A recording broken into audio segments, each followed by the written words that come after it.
Clean sweep से बचने के लिए टीम इंडिया का नया प्लान। गंभीर का मास्टर स्ट्रोक है तैयार, तो ऑस्ट्रेलिया की टीम ये देखकर हो गई है हैरान। आखिरकार क्या है वो मास्टर स्ट्रोक गौतम गंभीर का, और कैसे टीम इंडिया ने तीसरे वनडे मुकाबले में अपने आप को क्लीन स्वीप से बचाने के लिए पक्की तैयारी कर ली है, वो सब कुछ आपको जानने को मिलेगा इस वीडियो में। वीडियो पूरा देखिएगा, पसंद आए तो लाइक जरूर कीजिएगा, चैनल सब्सक्राइब नहीं किया तो कर लीजिएगा। चलिए शुरू करते हैं इस वीडियो को। आप सबको मालूम ही है कि भारतीय टीम एक मैच रहते हुए ऑस्ट्रेलिया के खिलाफ पहले दोनों मैच गंवा करके सीरीज हार चुकी है। अब लड़ाई आत्मसम्मान बचाने की है। कहीं ऐसा ना हो जाए कि फिर से क्लीन स्वीप का जो दाग लगता आ रहा है गौतम गंभीर के कोचिंग कार्यकाल में, वो यहां पर भी लग जाए। क्योंकि हम सबको मालूम है कि ऑस्ट्रेलिया की टीम इस वक्त जो है अपने यंग टीम के साथ में जो परफॉर्मेंस कर रही है, वो वाकई में काबिल तारीफ है। हालांकि यहां पर ये बताना जरूरी हो जाता है, जो लोग ये कह रहे हैं कि ऑस्ट्रेलिया की बी और सी टीम है, एक्चुअली में ऑस्ट्रेलिया की इस टीम के अंदर में सिर्फ पैट कमिंस की ही कमी है, बाकी कोई और खिलाड़ी उनके पास अब नहीं रह गया है जो इस टीम का हिस्सा हो। इसीलिए ये बी और सी टीम नहीं, ये ए टीम ही है, उनकी मेन टीम ही है। सिर्फ कप्तान पैट कमिंस इस टीम के अंदर में नहीं है। क्योंकि बाकी खिलाड़ियों की बात करें तो ग्लेन मैक्सवेल संन्यास ले चुके हैं, स्टीव स्मिथ संन्यास ले चुके हैं। लबुशेन का परफॉर्मेंस अगर अच्छा होता तो वो खेल रहे होते, लेकिन नहीं है, इसीलिए उनकी जगह पर अच्छे प्लेयर्स को रखा गया है। और उनके सबसे जबरदस्त दो बेहतरीन पेस बॉलर्स स्टार्क और हेजलवुड भी खेल रहे हैं। तो ये टीम कहीं से भी जो है वो आपको नजर नहीं आएगी कि ये बी और सी टीम है। ये ए टीम है, मेन टीम है। ट्रेविस हेड है, मिचेल मार्श इस टीम के अंदर में है, अच्छे अच्छे यंग प्रतिभा जो है वो निकल के सामने आ रही है। तो इसको बी सी टीम कहना गलत होगा। फिर भी भारतीय टीम इतनी ताकतवर जरूर रही है, और पिछले कुछ समय से जो परफॉर्मेंस टीम इंडिया कर रहा है उसके मुताबिक भारतीय टीम को ये मुकाबला जो था दो मैच का, वो जीतना चाहिए था। खास करके सेकंड ओडीआई तो आप जीत सकते थे, लेकिन ये सीरीज अब हाथ से निकल गया है।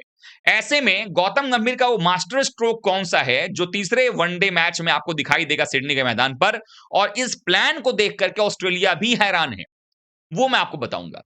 दरअसल हम सबने लगातार चर्चा की कि भारतीय टीम की प्लेइंग 11 सही नहीं है, इस प्लेयर को होना चाहिए था, उस प्लेयर को होना चाहिए था, लेकिन ये प्लेयर नहीं है तो वैसा प्लेयर नहीं है, ऐसा प्लेयर नहीं है। लगातार हमने बातें की, लेकिन सभी बातों का नतीजा ढाक के तीन बात रहा। अब ढाक के तीन बात का मतलब हो गया कि आप दोनों वनडे मैच हार गए। दूसरे वनडे मैच में एक ऐसी कड़ी सामने आई जिसको देखने के बाद हम सब ये कहने लगे कि क्या विराट कोहली जो है वो अब संन्यास की तरफ तो नहीं जा रहे हैं। लेकिन मैं आपको बता दूं कि मैंने इस पर वीडियो ही बनाया था, मैंने बताया था कि ऐसा कुछ होने वाला नहीं है, क्योंकि विराट कोहली एडिलेड को अलविदा कह चुके हैं। अंतरराष्ट्रीय ओडीआई क्रिकेट को अलविदा नहीं कहा है उन्होंने। और अब रोहित शर्मा के बल्ले से निकले हुए जो 73 रन थे, जो विपरीत हालात में बनाए गए, क्योंकि जब बल्लेबाजी करने रोहित आए थे उस समय जितनी गेंद सीम और स्विंग हो रही थी, शायद ऑस्ट्रेलिया की टीम अगर बैटिंग कर रही होती तो ऑस्ट्रेलिया की टीम भी बहुत पहले धाराशायी हो चुकी होती। सच बता रहा हूं, अगर हमारी भारतीय बॉलिंग लाइनअप शमी और बुमराह होते अगर यहाँ पे, और वो पहले बल्लेबाजी करते, तो फिर ऑस्ट्रेलिया की टीम 100 रन पे ऑल आउट होती और हम कहते देखिए जी बी और सी टीम खेल रही है, कोई भी आउट कर लेगा। ऐसा होता नहीं है। बी और सी टीमें जो हैं वो खिलाई गई थी पाकिस्तान के खिलाफ में, इसलिए पाकिस्तानी इस बात को प्रचारित कर रहे हैं कि ये बी और सी टीम है, जबकि बहुत ही बेहतरीन टीम ऑस्ट्रेलिया की ये है। अब आ जाते हैं इस बात पर कि वो मास्टर स्ट्रोक क्या है। दरअसल ये सारी बातें जो कही गई हैं, उस बीच में दूसरे वनडे मैच में आप सबने महसूस किया होगा कि जब भारतीय टीम बॉलिंग कर रही थी, पावर प्ले में विकेट मिला, ट्रेविस हेड आउट हुए, उसके बाद मिचेल मार्श को भी हमने जल्दी निपटा लिया। दबाव बनता चला जा रहा था ऑस्ट्रेलिया के ऊपर में, 100 रनों के आसपास 4 विकेट गिर गए थे। लेकिन मिडिल ओवर्स के अंदर में अक्सर और सुंदर की जो बॉलिंग थी वो काफी शानदार थी। फिर भी कहीं ना कहीं कमी एक ऐसे बॉलर की लग रही थी जो इन विकेटों पर, जहां पर ग्रिप नहीं है विकेट पे, वहां पर बॉलिंग करके विकेट निकाल सके। और ऐसे में याद आ रहे थे कुलदीप यादव, और इस याद आने के पीछे कारण एक और था, क्योंकि सामने वाली टीम में भी एक रिस्ट स्पिनर आया था पहला मैच मिस करने के बाद, एडम जेम्पा, जिसने 4 विकेट निकाले थे, भारतीय बल्लेबाजों को आउट किया था, और सभी बल्लेबाजों में विकेट निकाले थे उन्होंने, कोई टेलेंडर्स के नहीं। और हम सबको पता है कुलदीप यादव हमारी टीम इंडिया के मैच विनर हैं। मैं बार बार अपने हर शो में, हर वीडियो में ये बात कहता हूं, दुनिया की कोई भी टीम सामने हो, कोई भी कंडीशन हो, चाहे वो घर में खेल रहे हो, बाहर खेल रहे हो, कोई मैटर नहीं करता है, क्योंकि कुलदीप यादव वो बॉलर हैं जो आपको विकेट निकाल करके देंगे। और कुलदीप यादव को खेलना आसान नहीं होता। एक तो रिस्ट स्पिनर को खेलना मुश्किल हो रहा है, ऊपर से वो बाएं हाथ के रिस्ट स्पिनर हैं। तो वो जो कलाई का जादूगरी वो दिखाते हैं, उसको दिखाने का मौका भारतीय टीम मैनेजमेंट देती नजर नहीं आई, और खामियाजा भुगतना पड़ा है। और अब मुंह की खाने के बाद, सीरीज हारने के बाद, भारतीय टीम के पास कोई और ऑप्शन नहीं नजर आ रहा है सिवाय इसके कि आप कुलदीप यादव को खिलाओगे।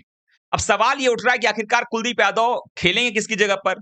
तो संभावना ये बताई जा रही है कि हो सकता है कि एक पेस बॉलर कम कर लिया जाए और कुलदीप खेल जाए, चूंकि 3 स्पिनर्स अगर रहेंगे तो और दबाव आप बना सकते हैं, खासकर सिडनी के ग्राउंड पर, चूंकि सिडनी में भी अगर देखेंगे तो टर्न थोड़ा ज्यादा होता है बजाय पर्थ और एडिलेड की, अगर आप निस्बत बात करेंगे कंपैरेटिवली तो वहां ज्यादा होता है। तो वो एक फायदा मिलेगा, 3 स्पिनर हो जाएंगे, 2 पेसर आप रखो और एक पेस ऑलराउंडर नीतीश कुमार रेड्डी, तो आपकी 8 नंबर तक की बल्लेबाजी भी सॉल्व, गेंदबाजी भी बेहतर, 6 ऑप्शन आपके पास में है और सभी पके हुए पकाए हुए गेंदबाज आपको नजर आएंगे। अब इस बीच जो है एक और चीज सामने निकल करके आई, उसमें था गौतम गंभीर की वो झलक, वो बात जो गंभीर ने कहा कि भाई जैसा लग रहा है, वो मजाकिया अंदाज में जो जब होटल के लिए लौट रहे थे टीम हारने के बाद, उसके बाद उन्होंने कहा रोहित को कि ये लोग इंतजार कर रहे थे संन्यास का, फोटो डाल दे। मतलब क्या है, मतलब ये है कि वो मजाक उन लोगों का उड़ाया जा रहा है कि भाई संन्यास नहीं ले रहे रोहित शर्मा, या कुछ मीडिया हाउसेस के लोग ऐसे हैं जो चाहते हैं कि जल्दी से जल्दी रोहित और विराट संन्यास ले लें।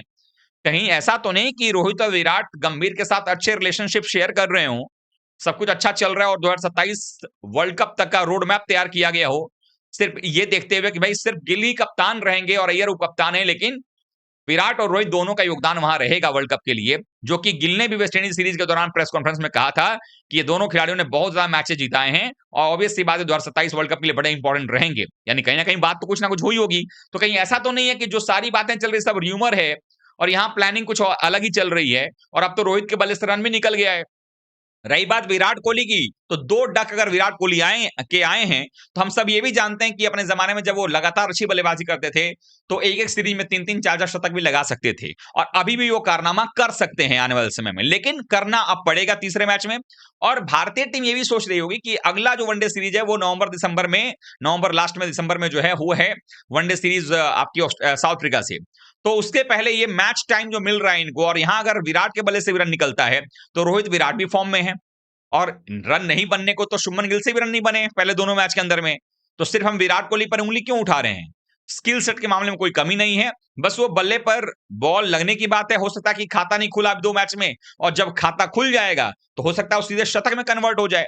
तो इस चीज का भी ध्यान रखना पड़ेगा, और जो समझ में आ रहा है देख कर लग रहा है कि मैनेजमेंट जो है वो अपनी एक प्लानिंग के साथ चल रही है, लेकिन वो गलतियां जो दोहरा रहे हैं बार बार, जिसके बारे में हम लोग चर्चा कर रहे हैं, कुलदीप का ना खेलना, हर्षित राणा को बार बार तवज्जो देना, मौका देना, ये सारी चीजें निकल रही हैं। लेकिन मुझे ऐसा लगता है कि अब ऐसा हो सकता है कि राणा की जगह पर ही कुलदीप को लाया जाए। टीम में बाकी कोई खराबी नजर नहीं आ रही है, आपके 3 स्पिनर यहां काम कर सकते हैं, और स्पिनर्स वैसे भी मिडिल ओवर्स के अंदर में जो है वो कंट्रोल लेकर के चलते हैं। तो ऐसे में आप लोगों का क्या मानना है, आपको क्या लगता है कि भारत जो है क्लीन स्वीप होने से अपने आप को बचा पाएगा, या ये ऑस्ट्रेलिया की जो यंग टीम है, बहुत ही बेहतरीन टीम नजर आ रही है, ये भारत के खिलाफ सीरीज में क्लीन स्वीप करेंगे? क्या एक और बार गौतम गंभीर के दामन पर दाग लगेगा क्लीन स्वीप करवाने का, क्योंकि न्यूजीलैंड ने हमें अपने घर में आकर के 3-0 से हराया था? क्या अब ये काम ऑस्ट्रेलिया करने वाला है? श्रीलंका ने 27 साल के बाद 2-0 से हमें हराया था, क्या यहां पर ऑस्ट्रेलिया करेगा? कमेंट करिएगा, वीडियो लाइक कीजिए, शेयर कीजिए, चैनल सब्सक्राइब कर लीजिएगा। मिलते हैं सुबह में 8:15 पर तीसरे वनडे मैच के प्री मैच शो के साथ। Thank you so much.